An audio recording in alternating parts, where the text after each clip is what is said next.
This video covers the use and maintenance procedures for the Wrangler 1710 and Wrangler 2010 automatic scrubbers. By following these procedures, you can expect many years of trouble-free service. While this video contains lots of good information about your scrubber, it doesn't cover all the safety precautions you need to follow to use the scrubber safely.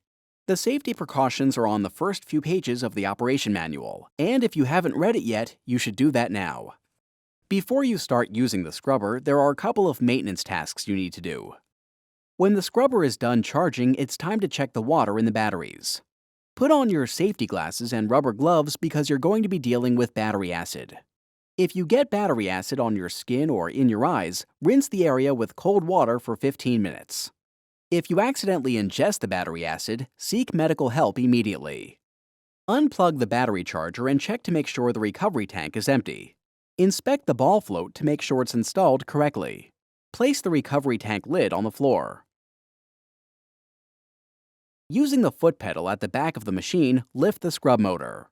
Press down on the foot pedal at the front of the machine and lift the tanks until they are resting on the handle. You will find 2 batteries in the battery compartment.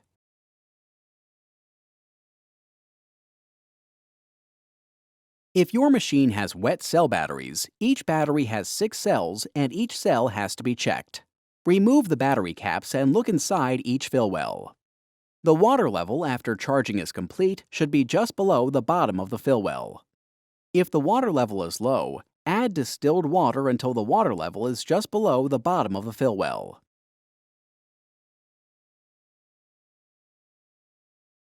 If you overfill the batteries, the battery acid might spill out the next time you charge the batteries. If this happens, wear your eye protection and rubber gloves while cleaning the machine. Remove the batteries and dispose of the battery acid according to your local requirements. In addition to being a pain to clean up, the capacity of the battery will be reduced if this happens too often. Check the battery connections and make sure they are tight and not corroded. If there is corrosion on the battery terminals, use a brass brush to clean it off.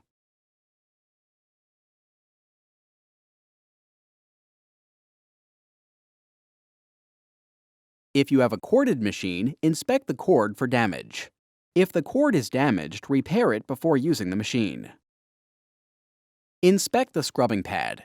If it needs to be replaced, remove the pad driver by turning it counterclockwise.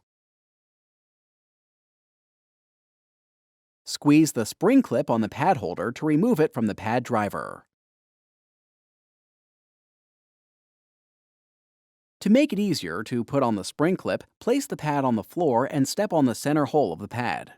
Place the new pad at the center of the pad driver. Be careful. If the pad is too far to one side, the machine will wobble.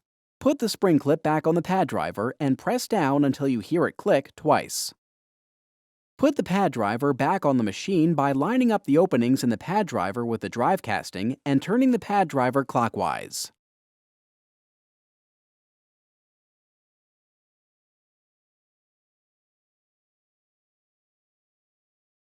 Fill the tank by pouring water through the mesh filter at the front of the machine. Add cleaning chemicals to the solution tank.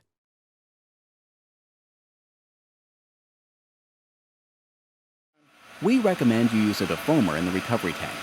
Getting foam in the vacuum motor can cause it to fail. Follow the manufacturer's instructions when adding chemicals to the scrubber.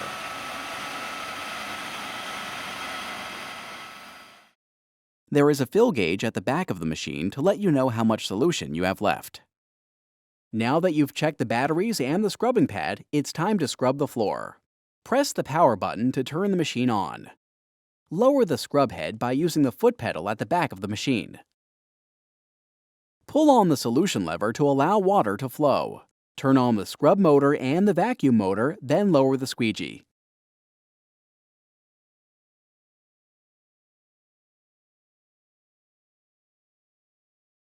The recovery tank is larger than the solution tank, so you'll be able to empty the solution tank fully before you need to stop to dump out the dirty water. There is a ball float inside the recovery tank. If the level of water in the recovery tank gets too high, then the ball will get drawn to the top of the float cage. This prevents water from entering the vacuum motor. You will notice a sudden change in the sound of the vacuum motor when the ball float activates.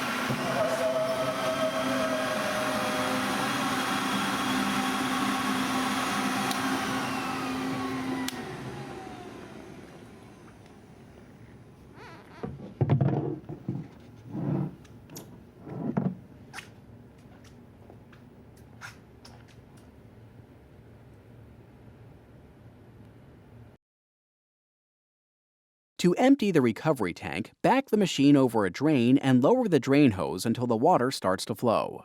Once the tank is empty, put the recovery hose back in position.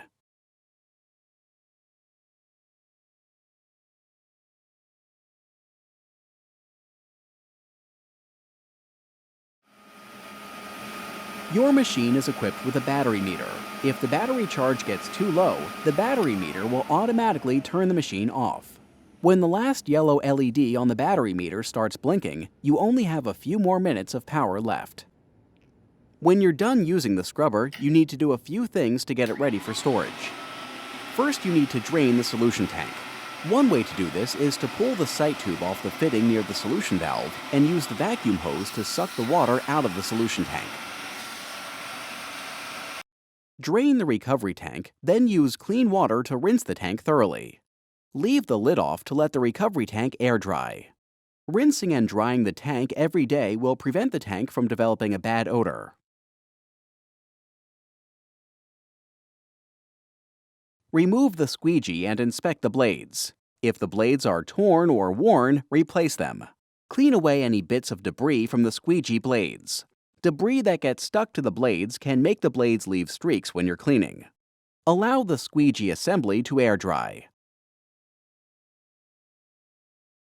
Remove the pad driver from the machine and rinse the scrubbing pad. Allow the scrubbing pad to air dry.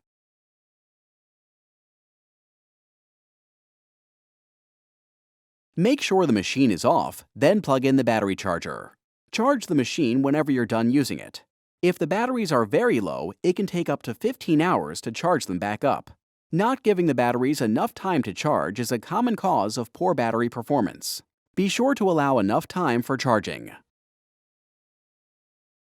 When the charge cycle is done, the light by the full battery symbol will be green. To change the squeegee blades, you will need a 1/4-inch Allen wrench. First, remove the knobs from the squeegee. Turn the squeegee over and remove the 6 bolts from the underside of the squeegee assembly.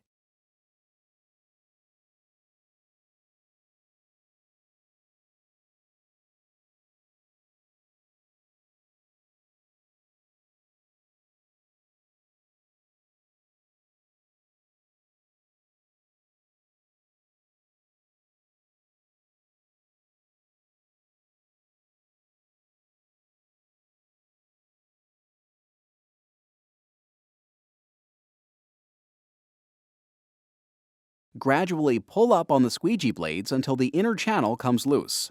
Remove the inner channel from the squeegee.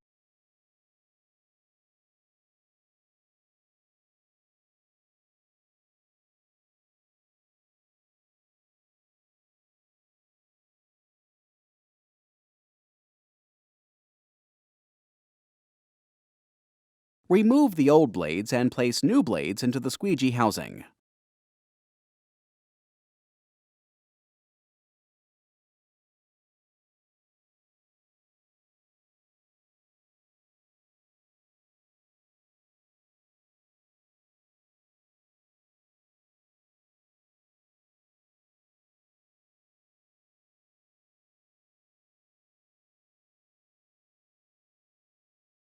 Place the inner channel back into the squeegee housing. Be careful not to pinch or bend the squeegee blades.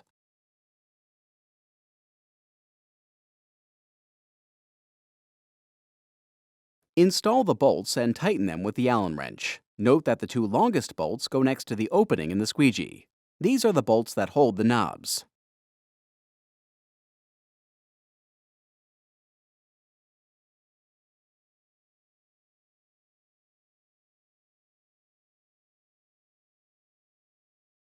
Finally, install the knobs.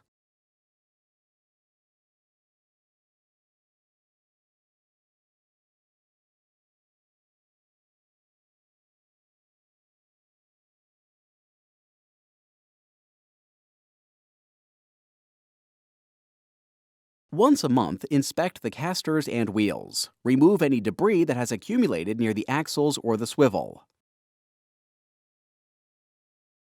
Once a month, inspect the machine for loose hardware. Tighten any loose screws or bolts found. Both the vacuum motor and the scrub motor have carbon brushes that need to be inspected every 500 hours. Inspecting and replacing the carbon brushes can be done by your local service center. If the carbon brushes are not changed before they are completely worn out, damage to the motor can occur, and it may be necessary to replace the entire motor to repair your machine. That's the end of the basic use and care instructions for the Wrangler 1710 and Wrangler 2010. Here's a quick review of the most important maintenance tasks. Check the water level in your batteries each and every time you finish charging the machine. Drain and rinse the tanks and let them air dry at the end of each day. Let the scrubbing pad and squeegee air dry at the end of each day. Once a month, check the casters and wheels for debris. Once a month, tighten any loose hardware. Schedule an inspection of your carbon brushes with your local service center every 500 hours of use. Thank you for buying an automatic scrubber from NSS Enterprises. For further details regarding the topics in this video, please review the operation manual that came with the machine.